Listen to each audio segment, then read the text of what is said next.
Forex charts are graphical representations of the price changes of a currency pair over time, and learning to read them is most important thing a trader should do when getting into trading. Traders read the markets by using three main chart types in order to determine the movement of price and identify the trends. The bar or OHLC chart comprises a vertical line that represents the price range of a specific time period which a trader selects from minute 1 till monthly to analyze. The highest point on the bar represents the high price and the lowest point represents the low price. The distance between these 2 points is the price range.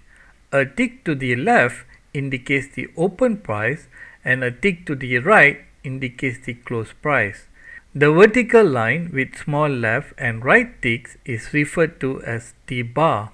Candlestick charts are the most popular component of technical analysis, and with just the formation of the candlestick, the traders can interpret the price information fast by looking at the charts. The candlestick represents the open, high, close and low of the price of a specific time frame. The shadow or wick shows the distance between the high and the low. The body of the candle measures the distance between the open and the close.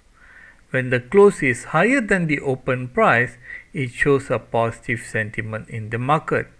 When the close is lower than the open price, it reflects a negative sentiment in the market.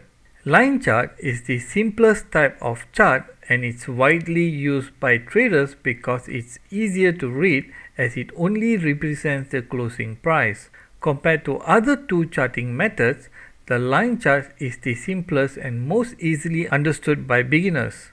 The only limitation is it lacks other information which a bar and a candlestick chart has. For example, the open, the high and the low price. And due to this reason, this can be misleading and traders should take extra caution if they decide to use this type of charting method.